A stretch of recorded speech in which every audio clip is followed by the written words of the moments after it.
Dear students, so in the last few video lectures, we have been discussing about file handling functions. So when we started discussing about different functions in C, we started discussing about formatted and unformatted functions. Okay, IO operators. That is printf and scanf, which comes under formatted. Get character, get ch, put ch comes under unformatted. Similarly, in files also we are having unformatted data files. And the functions that we normally use for that is fwrite and fread.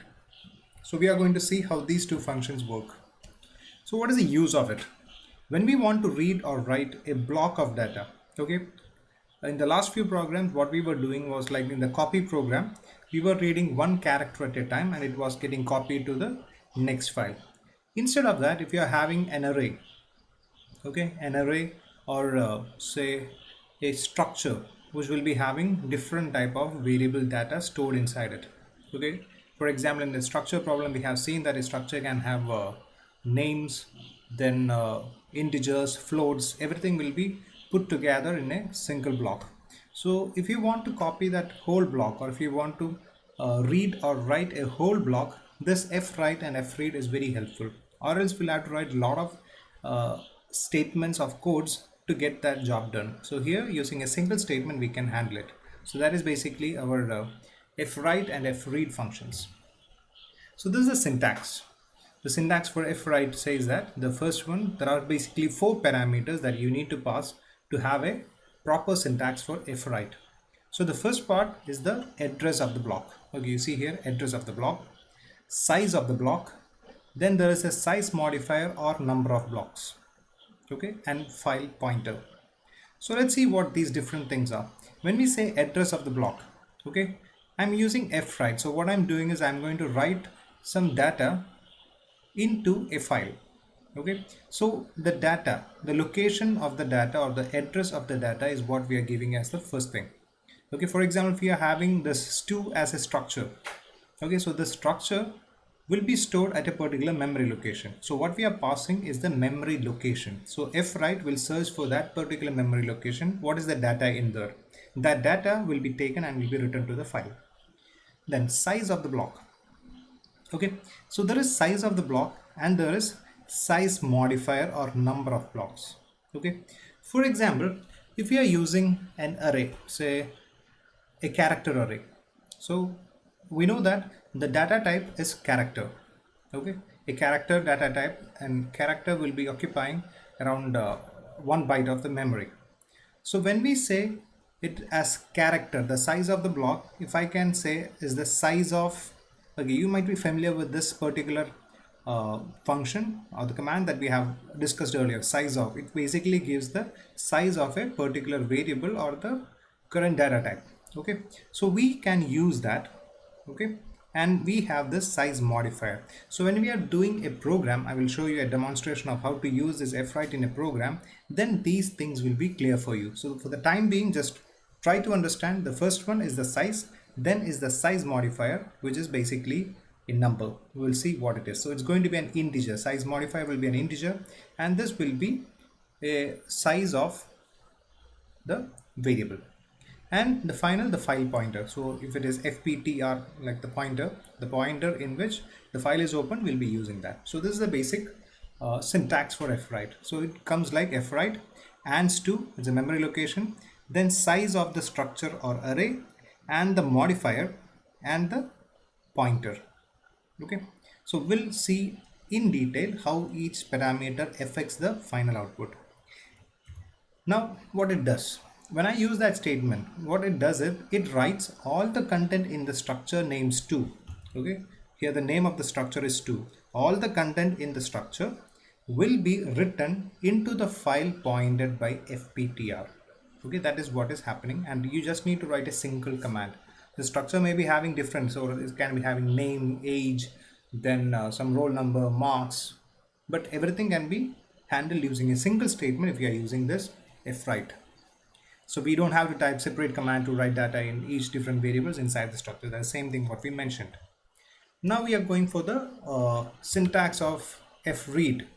Okay, this should be fread. Is a small mistake in here. The typing error is there. It should be fread, and the rest of the parameters remains the same. There is no change. The parameters are exactly the same. But here the difference is that this is actually complementary or inverse of what we do in fwrite. So when we think about fread and stu, now what is happening is that the details mentioned here in the file will be read into the variable location that we have mentioned here. So it is just a reverse of it. Earlier what we were doing was the data in this particular one, when it was fwrite, the data in the variable or this address location will be written into this file. But here it is just a reverse of it.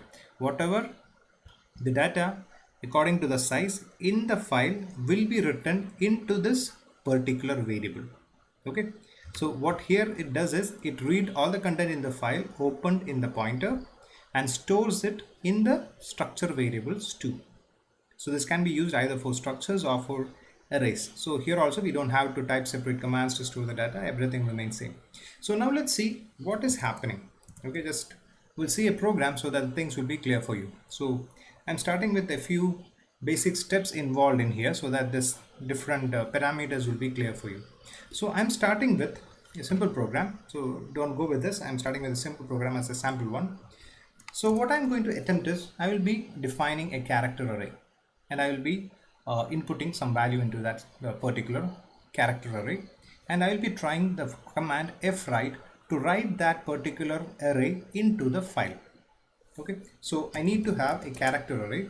So I am defining a character array. Okay, let it have say 25 characters, and here itself I am assigning the value to the array. So let this is a test string. Okay, so here I have defined an array and I have assigned the value to the array. Now I need to have a file pointer. Excuse me. So we have seen this, how to do this part. So file pointer, so I'm naming it as fptr. Now I need to open it, so I'm using the same set of statement we used earlier. So the function is fopen. I need to have the name, so I'm giving the name as a test.txt. Then what about the status? Now what I'm planning is to write some data into a file, so the mode should be w, so that it is open for writing.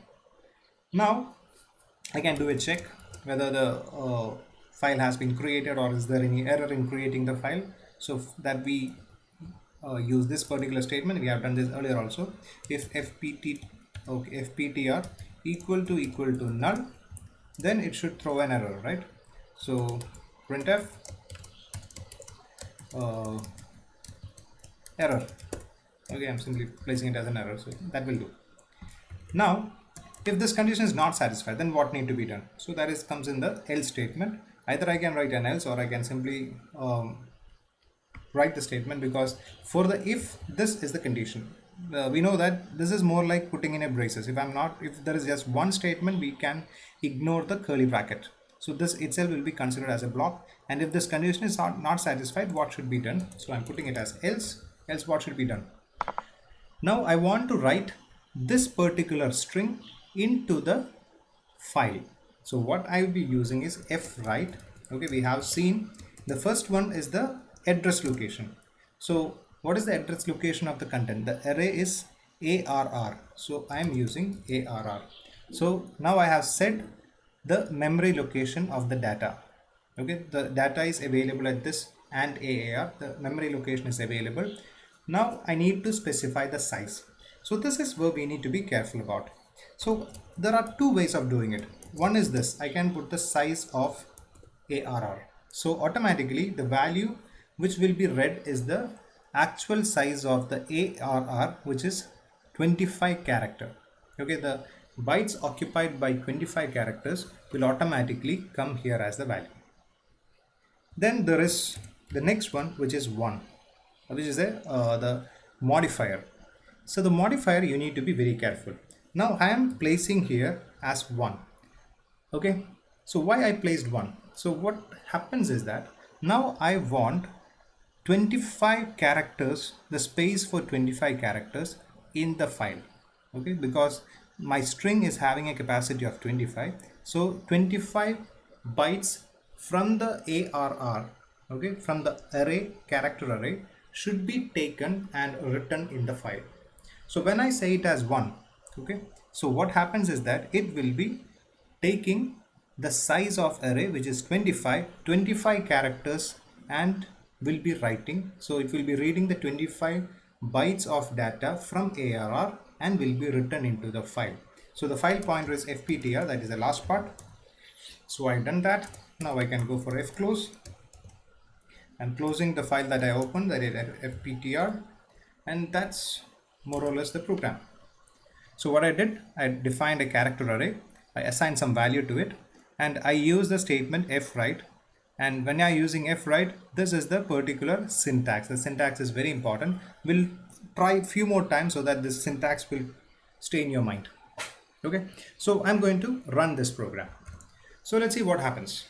So there is no error. If there was an error, this printf statement here, I will be getting a message as error, so nothing is there. Now I'm going to open the folder. Okay, so the file test.txt has already been created, and you can see here it is having the value. This is a test string. Let's see what is the input that we gave. This is a test string, so automatically in the file this is a test string got written. Now I'm going to play with these different parameters. Okay, now this is ARR and I gave it as 1. Say if I don't want this whole string to be copied in or written into my file, I just want the first 4 characters. So how that can be handled? So I will show you how to do that. So here we have specified the size of array. So the value in this location will be 25 bytes, because we know that one character will be occupying 1 byte. So 25 will be the corresponding number at this particular location.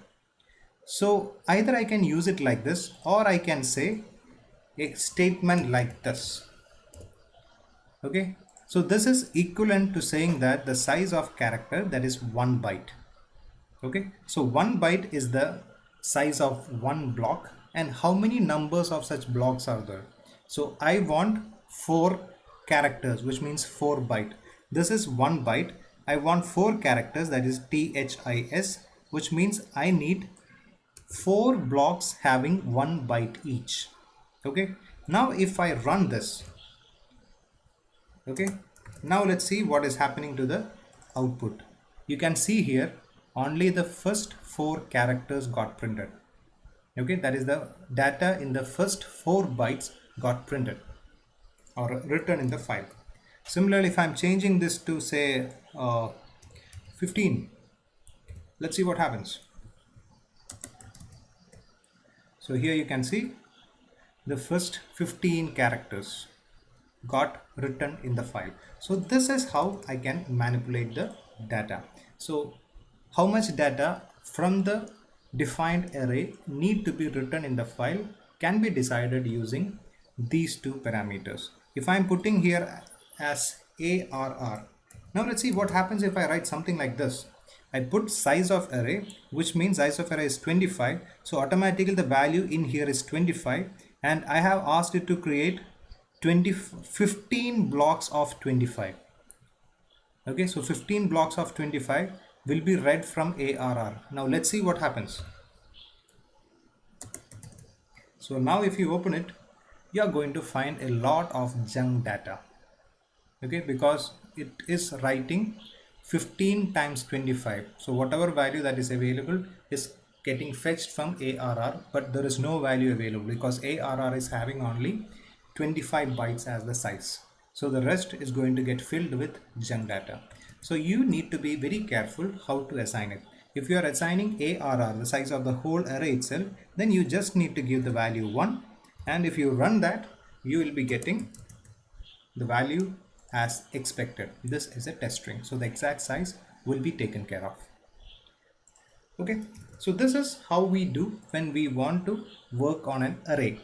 Okay, we took an array and we copied the data. So this is a case where we were dealing only with one particular type of data, character alone.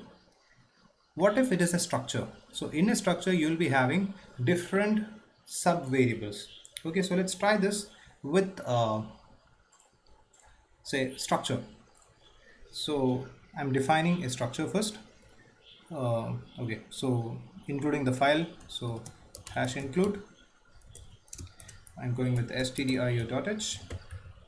Then I'm also including string.h so that we can use string handling functions. String.h. Now I need to define a structure. So we are very familiar already with how to use structures. We have written some programs in that. So we are familiar with two type of declarations. One is global declaration, other one is local declaration. So those things that is declared before the int main or the main function are global declarations, and those defined after the main function or in the main function are local declarations. So I'm going for a global declaration of a structure. So struct is the keyword and I'm giving some name, so let it be details. Okay, so the name of the structure data type I have given it as details. So in detail, I'm having say a character array, say first name, another character array, say last name. Then say I have another character array, say gender. Let it have some size 7. So this is basically a structure definition. Now once I have this, I'm going to define my main function. The main function has been declared. Now I have the main function. So what are the things I require here? I require to first define the structure variable. I have defined the structure data type. The user defined data type is declared. Now I need some variable which I need to use. So I'm defining a variable having the data type as details. Okay, let it be stu. Okay, details be stu. Now I need a file because I'm planning to write into that file. So fptr, then I'm going for the opening statement, that is fptr equal to fopen. I'm going to write in test, we'll give some other name, test struct dot txt. As I'm writing, I'm giving the status as w. Now I'm checking whether it has been opened properly. So if fptr equal to null, then error message. Okay, so error. Else, now what I need to do, I need to write the content, but I haven't defined the content. So let's do the declaration here itself. Okay, in that statement itself, I'm assigning value to that user defined structures too. So what should be the values here? It's a structure, so I should give some first name, last name, and then some gender, right? So I'm defining the first name as say Sachin, last name let it be Tendulkar, and gender I'm putting it as male. So I have the different values inside stu, which is the structure. Sachin is the first name, last name, and gender. Now I'm going to use the fwrite statement. Okay, so fwrite, what is the syntax? The first should be the address location. So it is the address location of the structure. It is stu. Now I need to define the size. So what should be the size? So I'm going with the size of, okay, size of this stu I can give, right? Stu is a structure. Either I can use it like this, and okay, let's try different options. So I will show you the different options possible. So what happens by doing the size of stu? So automatically the memory used up by this particular details or this particular variable stu will be calculated and will be put here. Okay, so whatever the bytes occupied by this stu is getting displayed here. And as the whole thing is taken, I just need one block, such block. I don't need 2 or 3 blocks of the whole thing. So one block fptr. Okay, then I can f close fptr return 0.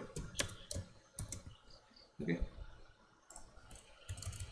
so I have the program. Now I need to save it. So I'm saving it in the folder. So let it be fwrite struct. Now I'm going to run it. Okay, it's throwing some error. Okay, there are okay, that is a syntax error. Now I'm running it, no error. I'm taking the folder. So here is our test struct.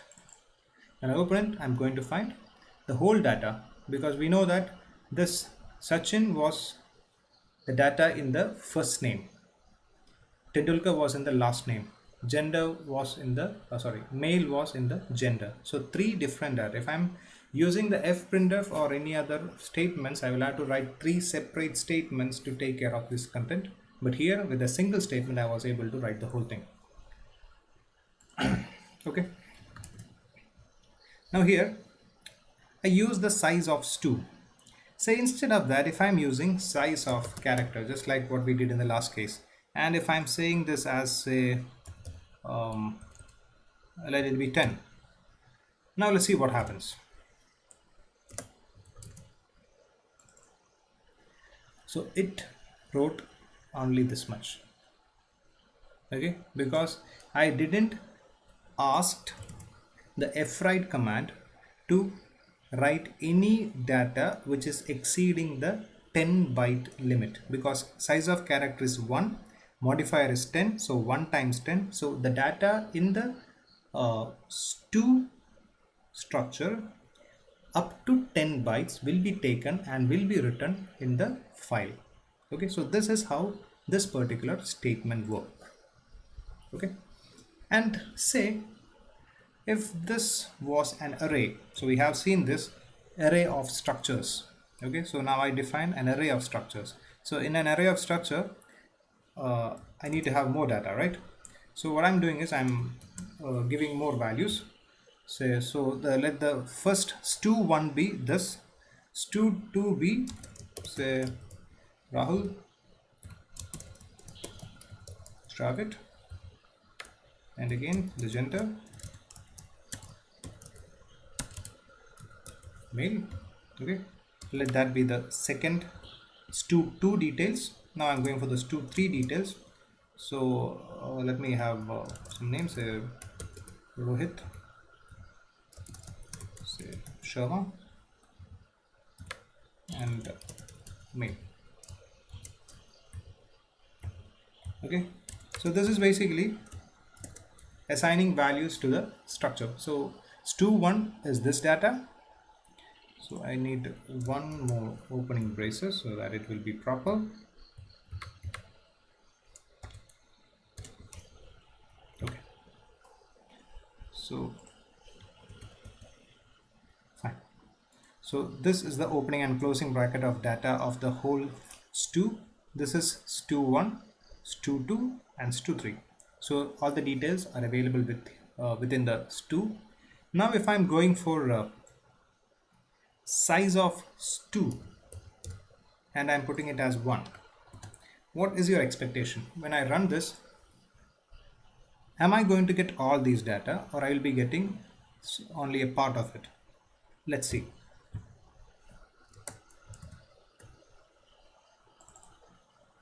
Now you can see here I got the whole data written into my file. Okay, the whole data has got written into my file. And why is that?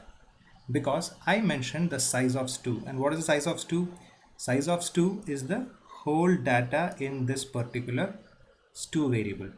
Now I can do another type of declaration here. I have defined a data type, right? A user defined data type, that is structure details. This details, what will be the size? The size of details will be 25 plus 25, 50 plus 7, that is 57 bytes is because everything is character, so 57 bytes is the size of details. So if I'm trying to give, instead of stu, if I'm telling it as struct details, okay, it's a structure, so I'm using the keyword struct details. This is equivalent to telling that I'm assigning the size of this particular content is going to have the value 57 bytes. Okay, so this is a way of saying it. And if I say 1, so modifier is 1, so 57 times 1, so only 57 byte from this data will be written. So let's see how it works. So I'm taking it. So you can see here only 57 bytes from the data has been taken here. But I want to have all the data. So either I can use here size of stu, or I can just use the modifier 3, right? Because I have 3 such data. So one data will be occupying 57, 57, 57. So I will be getting all the 3 datas. So I use 3 here and I am running it now. Okay, so you can see here I got again the whole data. So these are the different ways of handling the fwrite command. Okay, these are the different ways of handling it. So this is an example using structure. So we normally use this when we have large data and we don't want to write repeated statements to take care of writing the whole process into a file. If it is just a string and all, this fscanf, fprintf file, the commands are functions are more than enough.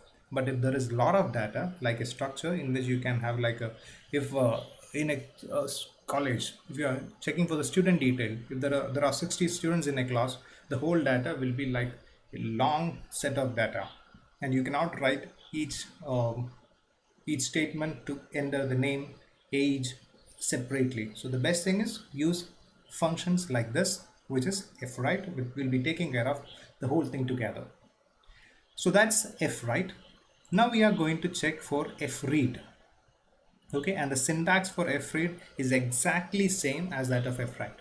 Okay, if you are very familiar with this fwrite syntax, the same syntax you can use in fread also. So let's try an fread problem. Okay, so what I'm going to do here is I will be reading the data that is available in a string. So let's try that. So I need a character array to take care of that. So I am defining a character array, say having length 25. Then I'm opening a file. So file pointer fptr. Of course you can give any names. I am simply using fptr everywhere. You can use f, you can use fp, you can use fin, fout, anything you can write, it will accept. This is just one common thing. What I'm using is I'm using fptr. You can use anything else. It's just a variable name, which is basically a pointer to the file. Now I'm going for fopen, fptr equal to fopen. So now we already have a file name test. Okay, it contains a data of this format. Okay, so let's try with that itself. So test.txt, and now what is my purpose? I want to read, so it should be in the readable mode. Okay, so the attribute is r, and I'll be checking if fptr equal to null, just checking whether it has opened properly. So printf error.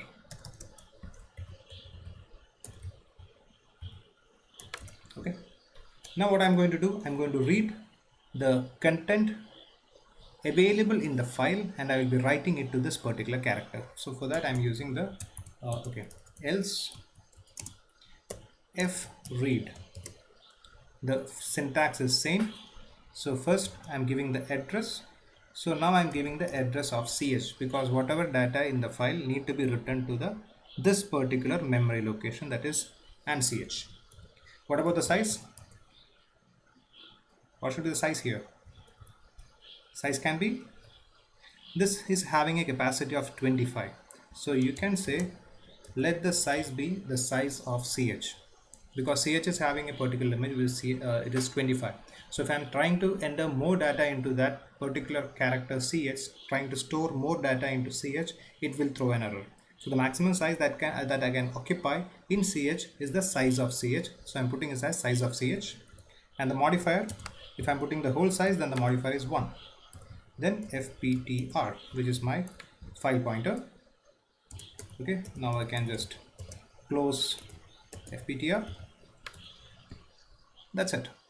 Now let's try what is going to happen. Okay, now I won't be getting the result because I read it into this ch, and I need some output, right? So I just want to know what is now available in this ch. So I'm using the puts command, that is put string ch. Now let's see. When I run this, this is the put string output, which means the ch has the value, the ch has the value from value that is available in the file. You can see here the test file contains a data. This is a test string, and our output, that is the character, the array that got stored in ch, is this is a test string. Okay, so this is how this fread works. Okay, so it is similar to the case of fwrite. The only difference is we are just inversing the process. In fwrite, we are writing something which is available in an array or structure into a file, and in case of fread, we are reading the data from a file and we'll be storing it in a array or a structure. Okay, the syntax for both are same. So these are the simple examples where you will be using fwrite and fread. And you should know one thing: when you're you're practicing it, if you're giving some data which is of integer data type, okay, here we are basically doing with the bytes. Okay, the number of bytes, that is this size of array times modifier, you're going to get the bytes. So this is basically, we use this fwrite and fread to write binary files. So we are dealing with .txt. Similarly, there are files which will be having extension .binary, bin. All the machine languages are written in this binary file, and we won't be having an application in our current OS or operating system which will be able to open the file for us. So if you're using this as integer, I will show you what happens. You may not be getting the output properly, so don't get confused if you are seeing something like that. So I'm just giving you a demo of that. So instead of this character array, if I'm going with an integer array, okay, and I'm defining some values to it. Okay, so defining, it's very easy. If I'm using a for loop, say for I equal to 0, I less than 25, I plus plus, and I will say arr of I equal to I, and I'm declaring I as an integer. So this is the simplest way. Now what I'm going to get is an array, integer array, and the first value will be 1, first value will be 0, second will be 1, and it goes on repeating, and I will be getting an array with this data. Now I'm trying to write this data into this file. So no other changes are required in this particular program, because here I have given size of array. Okay, size of array is actually whatever the size of this particular array is. So now if I run this, okay, and I'm going to check the test.txt. Let's see what is available in test.txt. So you are going to see some things which you are not able to read. So this is not an error. The function what you have wrote, the statements what you have written are perfectly fine. The thing is that it is in the binary state. So our text pad or the notepad what I am using is not capable enough to handle such data. So the function is perfect. The only thing is the viewer what I'm having is not able to view that file. So that's basically our fwrite is. If you're getting something like that, don't think that your code is wrong. Your code is right. Only the display using the notepad is not working properly. So this is basically our unformatted data file handling system, that is fwrite and fread. So the main thing what you need to remember is the syntax. So the syntax part, by seeing this video, you are not going to get memorized. Just write it. So there will be errors thrown. So play with the size of character and this modifier. So that concept should be very clear to you. This multiplied by this will be the final bytes that will be read or written. Okay, so if I'm writing it 2 here, it will be multiplying with this, and that many bytes will be read. Okay, you know that one character will be occupying 1 byte, one integer will be occupying 4 byte, one short integer will be occupying 2 byte. So similarly, according to the number of bytes, this reading and writing operation happens. So that's more or less the basics and demonstration of this unformatted data files. So with this, we are winding up this particular video lecture. Thank you.